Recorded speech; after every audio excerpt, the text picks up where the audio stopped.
असल में एक उम्र के बाद आदमी पीछे मुड़ के देखता है और वो ये समीक्षा करता है अपनी कि मैंने क्या खोया और क्या पाया, और वो ये भी देखता है कि मेरे जीवन का जो विकास कर्म है वो क्या है।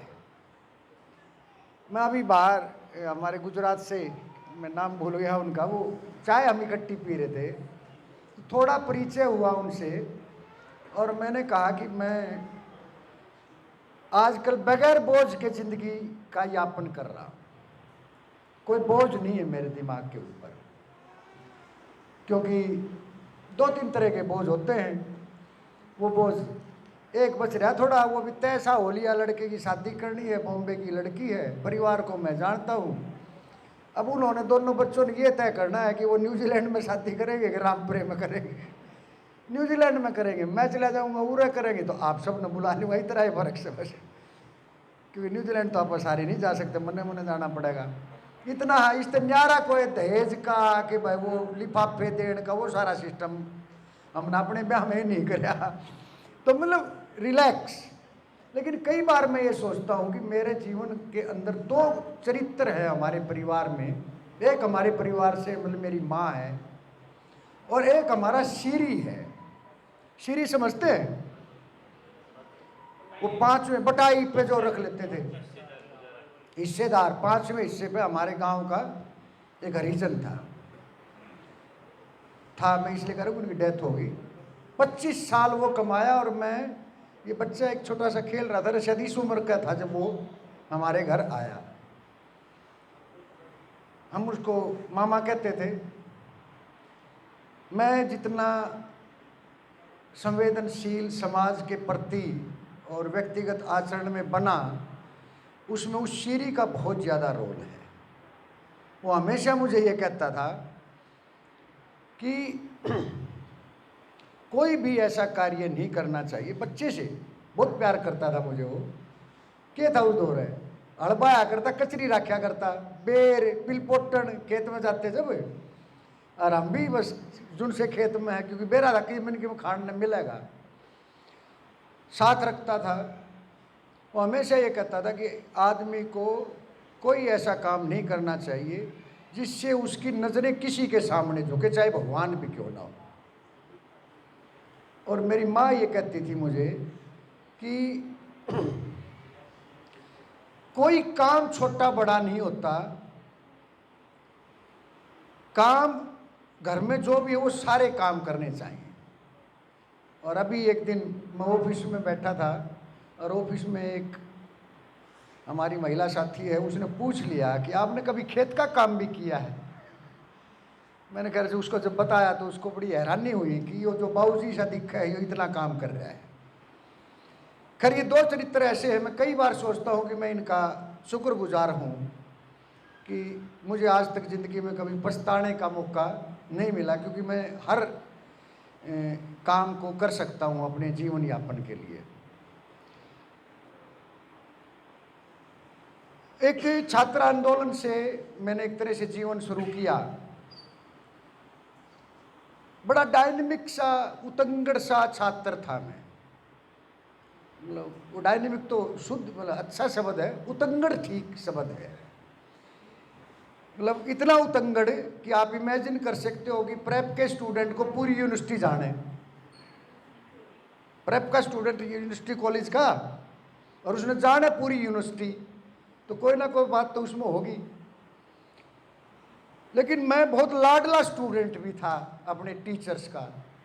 कारण ये था कि मैंने कोई स्टूडेंट एक्टिविटी अपने जीवन में नहीं छोड़ी।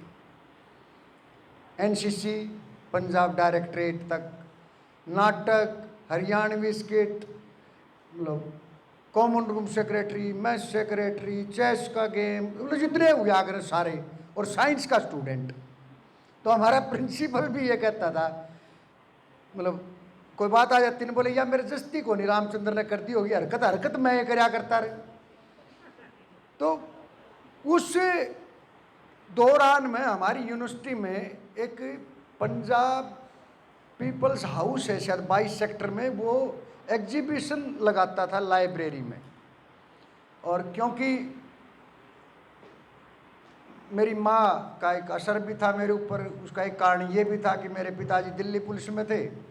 वो शनिवार को आते दारू पी के मेरी माँ की कट तोड़ते, सोमवार मंगल बुध को मैं उनको ठीक करता, वो फिर इतने में शनिवार आ जाता। और ये साइकिल लगभग 4-5 साल, मतलब मैं 10वीं 11वीं हुआ तब तक चलता रहा ये। और मैंने घर का हर काम किया अपनी, मेरी माँ से बहुत ज़्यादा लगाव था। फिर अल्टीमेटली पिताजी को मुझे टोकना पड़ा। उस टोकने का असर ये हुआ कि वो 1 साल घर नहीं आए। मेरे चाचा ताऊओं ने कहा कि तूने क्या कर दिया बेटा, बाप के सामने बोला। मैंने कहा बोला नहीं, जो इसकी हिमायत करेगा उसने भी कुटूंगा, क्योंकि मैं जब तक कुटन जोगा हो गया था। तो माँ से मैं बहुत प्यार करता हूँ, मतलब अब तो नहीं है वो, ठीक था।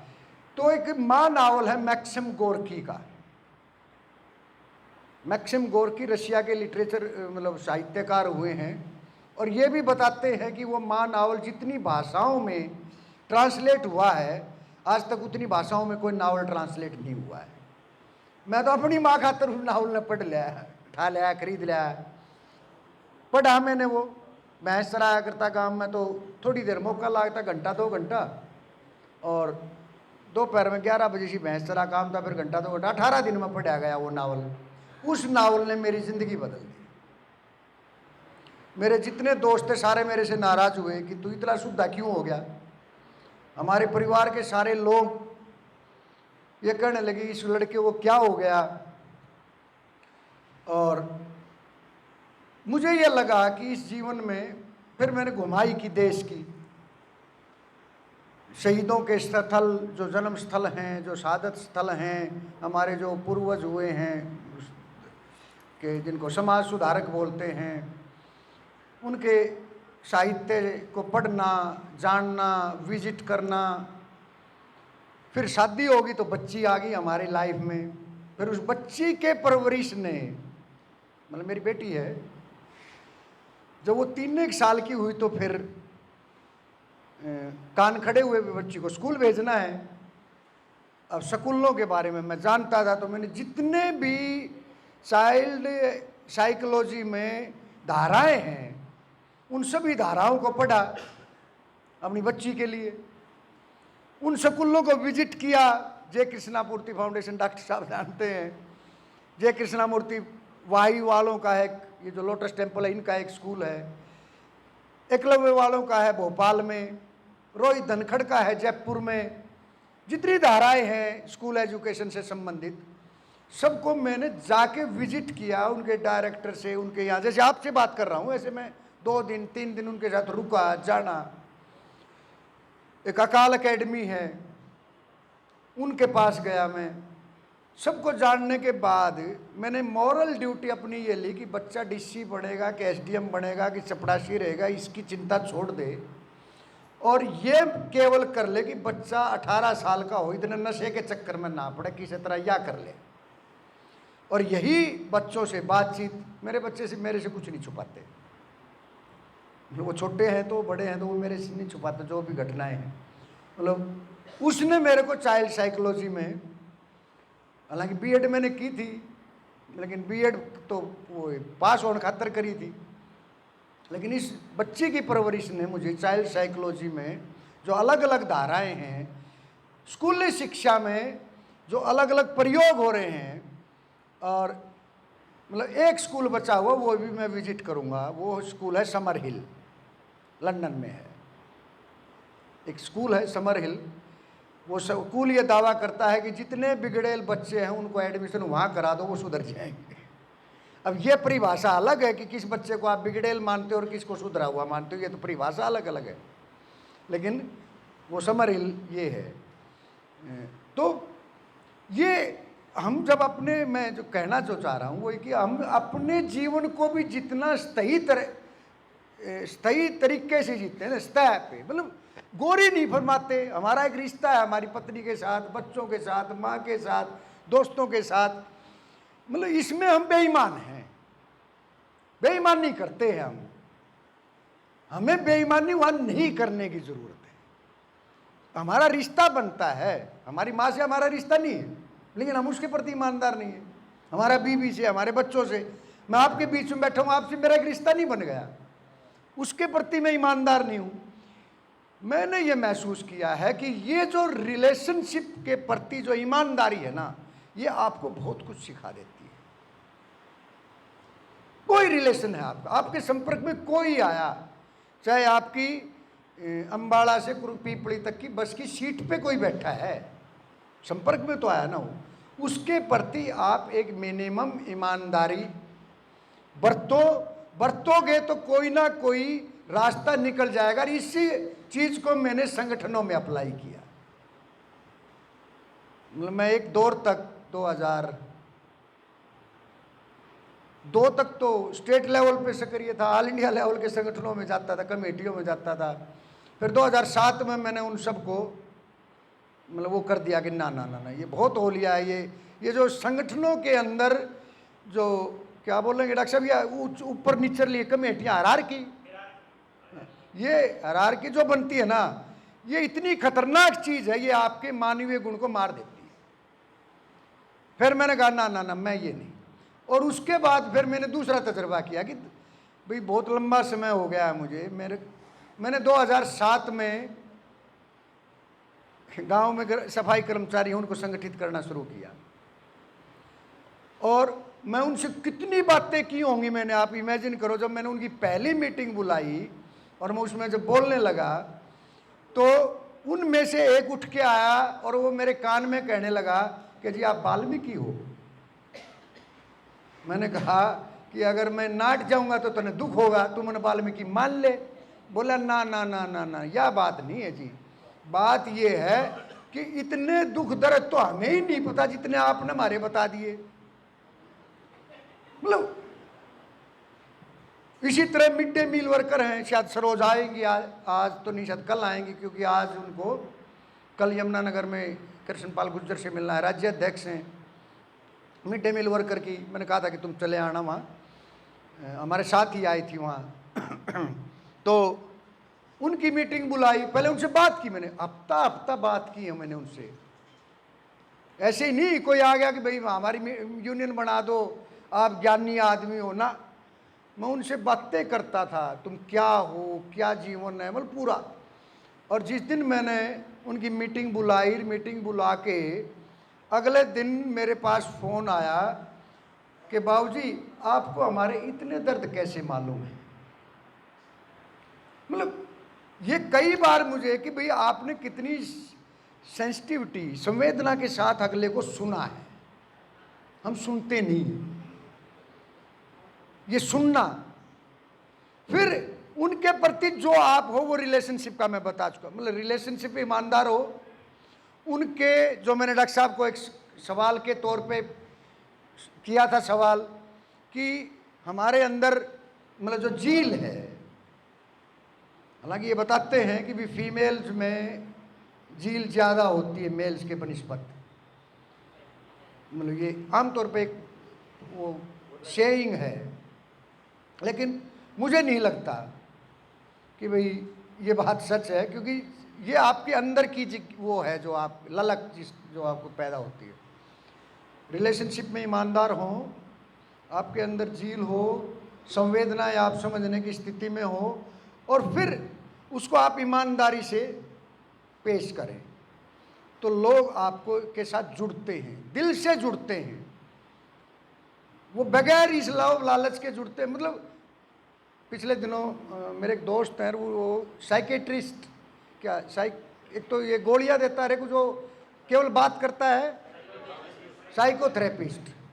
साइकोथेरेपिस्ट के यहाँ चले गए। उन्होंने बोला इससे बात करो जी, अच्छी है सर वो मेरा दोस्त। मगर जी कर लो। तो उसने मेरे से सवाल किया करते रही, मगर जी मेरे आज तक यह समझ में नहीं आई कि मेरे घर का ताला कौन लगाता है। मेरे घर, मैं अकेला रहता हूँ गांव में, मतलब पड़ोस में मेरा भाई रहता है, बहुत अच्छे, वो कोई दिक्कत नहीं है, कभी डर जाओगे यार अकेला बाहर नहीं, अकेला नहीं हूँ, लेकिन अकेला मेरा एक घर है। मेरी मोटर कौन चलाता है, मेरे घर का ताला कौन लगाता है, मतलब मैं यहाँ बैठा हूँ, मेरे इन्वर्टर की बैटरी बदली गई। तो मैं उसको कह रहा था साइकोथेरेपिस्ट को कि मतलब मुझे कई बार ये समझ में नहीं आता कि मैं उनको देता क्या हूँ। सच में कई बार मैं ये सोचता हूँ कि ये लोग इतना प्यार मेरे से करते हैं, इतनी इज्जत मेरी करते हैं, मैं इनको देता तो कुछ हुई नहीं, कुछ भी नहीं देता मैं उनको। तो वो सेक्रेटरी बोली जी आपको मालूम ही नहीं है कि आप क्या देते हो। असल में जो चीज़ आप देते हो वही लोगों को आजकल नहीं मिलता। मतलब भरोसा, भरोसा नहीं करते हम एक दूसरे पे। जैसे डॉक्टर साहब कह रहे थे, पता नहीं क्या सोच के कि भाई मैं तो बहुत आदमी हूँ जी कैश के मामले में। सारे दुकानदार परेशान मेरे से, कभी भाव नहीं पूछूंगा हैं। सारे बैंक वाले मेरे परेशान, मैं कभी उनके फ़ोन आ जाएंगे, बोला जी 6 महीने हो गए, यो डेड होगा खाता आपका। मैं बैंक में नहीं जाता, मैं मेरे तो अलग पलच काम है इसका, पैसे पूछेगा तो। हाँ, लेकिन भरोसा करता हूँ मैं आपको टेक्निक बता सकता हूँ कि आप ये करेंगे तो आपका ऑडिट इंटरनल ऑडिट की बात कर रहा हूँ मैं, आपका ऑडिट बिल्कुल फिट रहेगा, कोई उसके ऊपर उंगली नहीं उठा पाएगा अगर आप ये चीज़ें उसमें बना के रखेंगे। तो वो मैं सजेस्ट कर सकता हूँ कि 2 3 4 चीज़ें आप करते रहो, उसमें आपको कोई दिक्कत नहीं आएगी कैश मेंटेन करने में। लेकिन मेरे से तो मैं तो कभी सामान लेने नहीं जाता बाज़ार में, ना मेरे को जाने देते, क्योंकि पता है वो भाई नहीं पूछेगा, ये लेके आ जाएगा। उनको लुटना हो तो बोले इसने भेज दो। मैं कहा यार पाइया टमाटर लेने मैंने, एकला आदमी होता क्या बाबू जो मैं इनका। बोला तू ईट के बिना पूछता। बोला भाई, मगर भाई वो भाई ले आया करे सर, क्योंकि मैं बोलता कुछ चीज़ों में, लेकिन मैं भरोसा करता हूँ अपने साथियों पे। उनको बताता हूँ कि जितना तुम्हारे ऊपर भरोसा है उतना ही तुम्हारे ऊपर शक भी है मेरा। भाई ये काम अगर आप नहीं करेंगे तो आप गड़बड़ा जाएगा मामला। सचेत करना ऐसा थोड़ी है कि बच्चों को आप सचेत नहीं करेंगे, सचेत भी करेंगे बच्चों को। मतलब एक होता है रिलेशन, मतलब पेरेंट्स का रिलेशन, बाप बेटे का क्या कहेंगे उसको, माँ बाप का और बच्चों का रिलेशन, और एक होता है बच्चों का गार्जियन का रिलेशन। डॉक्टर साहब एक्सप्लेन करेंगे पेरेंट्स और गार्जियन के रिलेशनशिप में क्या अंतर है। हमें गार्जियनशिप का रिलेशन मेंटेन करना चाहिए विद आवर, मतलब संगठन के जो सदस्य हैं उनके साथ, अपने कुलीग्स के साथ, अपने बच्चों के साथ। पेरेंट वाला जो रिश्ता है इसमें थोड़ी गड़बड़ है।